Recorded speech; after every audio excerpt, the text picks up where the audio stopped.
Hello, Flams Nation. Say, some of you are new to Guided Study Hall and others have done in the past, but always nice to have a little refresher. So I just want to go through a couple of the expectations regarding Guided Study Hall, the purpose of the, I guess you could call it a course, and then also some of the tools that you're going to need to use while you run that particular section. So Guided Study Hall is a resource for students in need of more time to work and or more structure to help guide that work.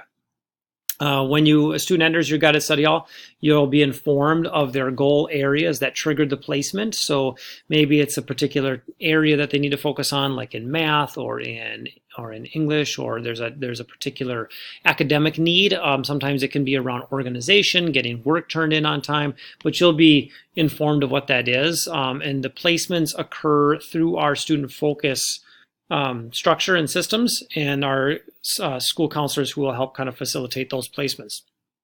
There's no grade involved in the course, but one of the key essentials here, and again, this is I want to kind of spend a little bit of time with, is how you're going to do sort of your weekly check-ins with your students to help keep them accountable and kind of help set goals with them and keep them moving forward. We created something called the Guided Study Hall tracking sheet, and what you'll do is when you get a new student into your Guided Study Hall, you're going to make a copy of this particular spreadsheet. That then you're going to sit down and have a goal conversation with your student and begin to kind of fill out the form, and then also use this particular form every time you sit down and have that formal conversation with the student. We essentially use what's kind of like a Check and Connect Lite version for our Guided Study Halls. It's not a formal Check and Connect model, but it is one that is kind of a light version, something that we can effectively implement. So show you a couple quick items here. And this is all going to be shared with you for those of you that are Guided Study Hall teachers. So in Drive, we have a folder for Guided Study Hall, and this year we'll share the 1920 Guided Study Hall folder, and so you'll have access to that. And then when you open it up, you'll see that there is a folder for every team, but apparently, oh yep, 7th grade blue, green, tan, 8th grade blue, green, and tan. And then down here, there's a spreadsheet that says make a copy, Guided Study Hall data sheet. And so again, like I said, when you get a new student, you're going to open that up. And then what you're going to want to do is make a copy of this particular form. So mine is thinking slowly. Let's see, here we go. So I'll go File, make a copy. And then I like to just rename this with the student's name. Okay, and then I'm going to save this in my particular folder for this particular student or individual. And so I'm going to move it over here, and so this particular student is on the TAN team, 7th grade. I'm going to select and put it right there in 7T. And then click OK. So now that this form has been created by the student, again, the original copy, right, we want to just make sure we make copies of. So once you get in here, the first thing that you're going to see is that this front page is a template, just to kind of show you what this particular tool looks like, and the different components of the tool and different things that you can actually use. And then across the bottom, you'll see it says month 1, month 2, month 3, month 4. It's just the same exact template, but with some of this has data placed already into it. You can see right here in the middle by grade. It's just blank, so you can use it. You could also just start here too as well and just delete what's already currently on this particular page.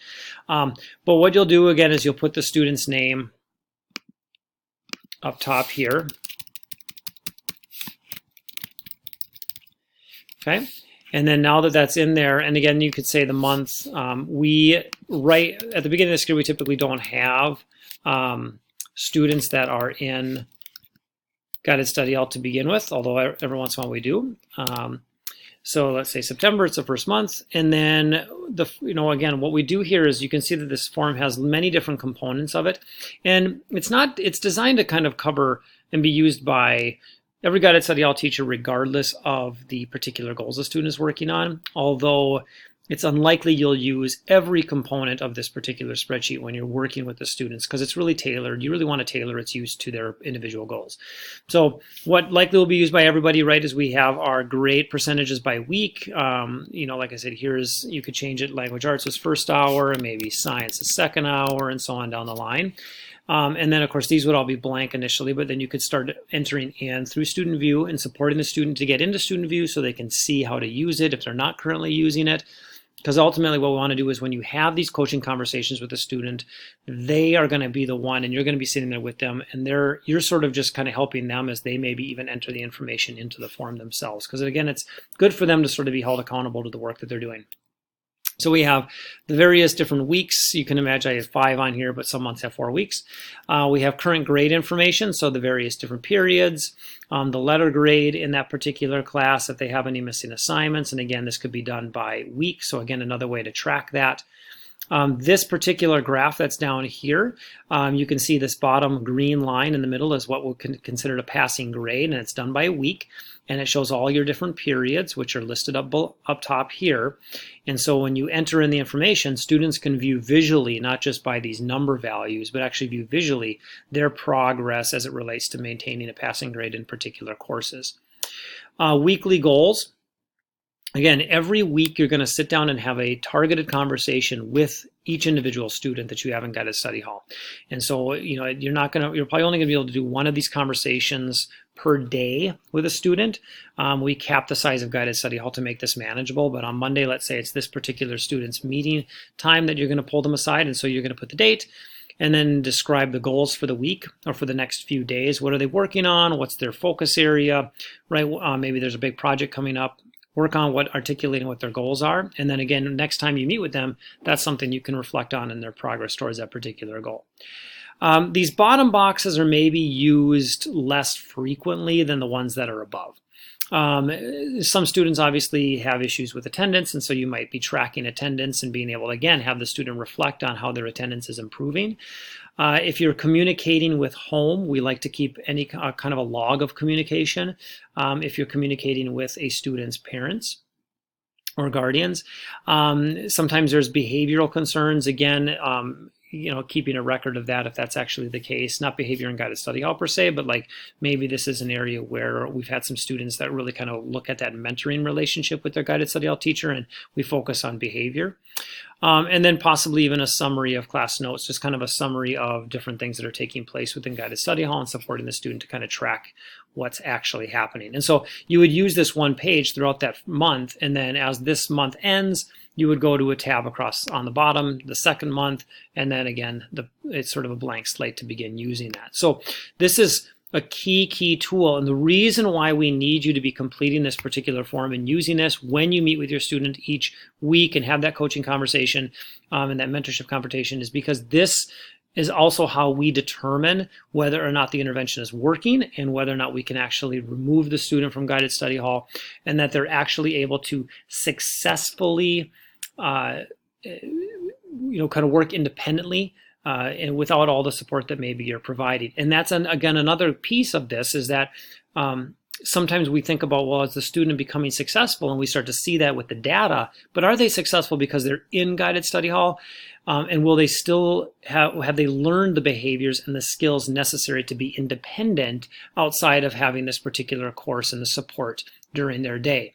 And so one of the ways that you can do that as a Guided Study Hall teacher is if you're starting to see them successful with the intervention and support that you're providing, you can begin to sort of almost kind of sort of peel back some of that support a little bit. You'll still meet with them once a week during that Guided Study Hall hour, but you might peel back a little bit as far as the day-to-day possible support, kind of getting them to sort of, kind of fly on their own a little bit and see again, are we still maintaining the same adequate progress? And if we are, those are some of those indications we're looking for, along with others, to determine whether or not this is a course that the student continues to need. And if not, great, let's get them out. Let's get them into one of their electives that they may have lost to be part of this particular course. Or maybe this is something that they need to continue to be a part of and to continue to be successful here at the middle school. So those things are really, really important components of this particular position, and it's in one of our most effective interventions. Now, last but not least, each week student focus teams meet to discuss students within the team. This happens with the core, those 4 core social studies, science, language arts, and math teachers that are part of that particular team. When this happens, those teachers do not get their prep period. So to accommodate this and make sure that they get a prep during the day, they utilize their duty hour that they would have. Let's say that's lunch duty. Or excuse me, sorry, no, I shouldn't say lunch duty, I misspoke, but their duty hour, which would be their guided study hall. So what they do is they send their guided study hall students to another staff member for that period during the day. And so down below, you'll see that there is a list of sort of who has the guided study hall. So in this case, Ramona Bridges, she's on the blue team. She has a guided study hall first hour, first semester.